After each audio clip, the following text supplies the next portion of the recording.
We often hear the word strategy thrown around a lot, from companies' boardrooms all the way to board games, and often we don't know exactly what they mean. So, what does effective strategy look like? What should it be made up of?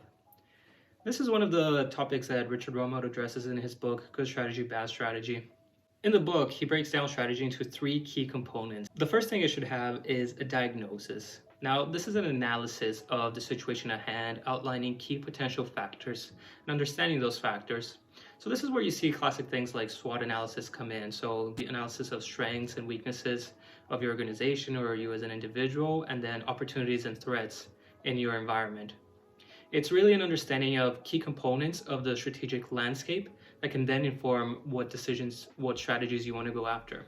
Up next is the guiding principle. This is kind of the essence of your strategy. It's the philosophy behind it, falling just short of the exact steps you will take. Here is where you kind of see strategies being summarized very clearly, very briefly, saying kind of what they're all about without actually saying what the exact policies will be.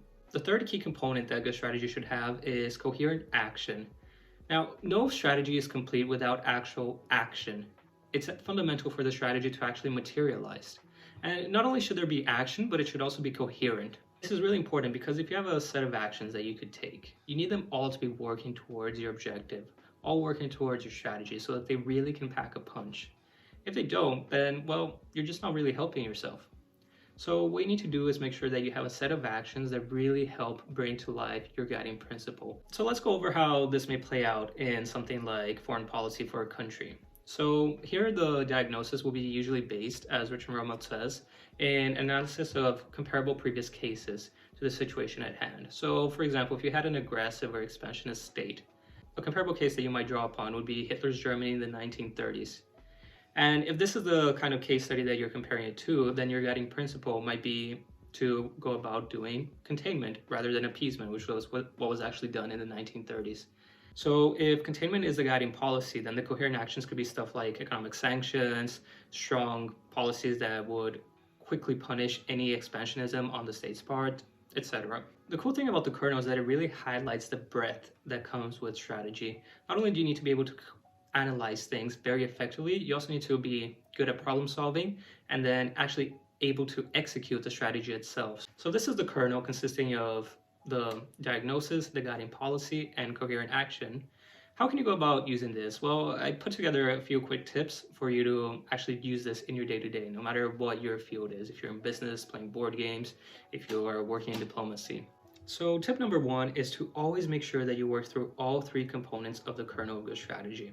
So you always want to make sure that you're going through them in a sequential manner and that you're actually not neglecting any one of them. Because what usually happens when we think about strategy is that people will focus on one or two of them, but not all three. So you really want to make sure that you avoid this at all costs. You really want to work through all three key parts.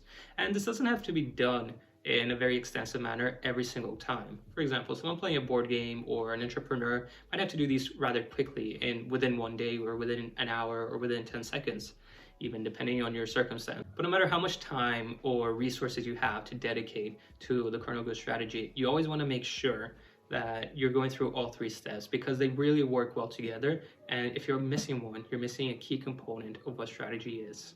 A second tip is to always make sure that you externalize your thinking process. You externalize the kernel when making a decision. So this has two key benefits. So the first one is that it will really help clarify your thoughts. When you jot down your thoughts, and when you jot down what you're thinking about a given situation, when conducting analysis or brainstorming potential choices, this really helps clarify your thought and make sure that you're doing your best possible thinking. A second benefit of it is that it helps you go back after you've had results come in, after you've implemented your strategy, and review stuff that went wrong or went right. So by externalizing your thoughts, it makes it possible to revisit your past decisions and use them as a guide to how you can improve in the future and make better decisions or make better strategies. A third tip, and this should be very unsurprising for people that know me, is that when doing the diagnosis, you should try to use mental models. Now, mental models, as I've talked about before, is essentially making a list of all the big ideas from all the major disciplines. And when analyzing something, you want to go through them in a checklist manner and seeing how they may apply to the situation at hand. So the idea here is you'll have the checklist, and when doing the diagnosis, you just go through the list and see how the different ideas will apply. If you do this, it will help you quickly access a higher level of thinking that would otherwise be inaccessible if you didn't have the models already at hand. Another thing it does is help you access multidisciplinary thinking in a differentiated manner. Most people are very siloed thinkers, relying upon one or two disciplines maximum when thinking about any issue.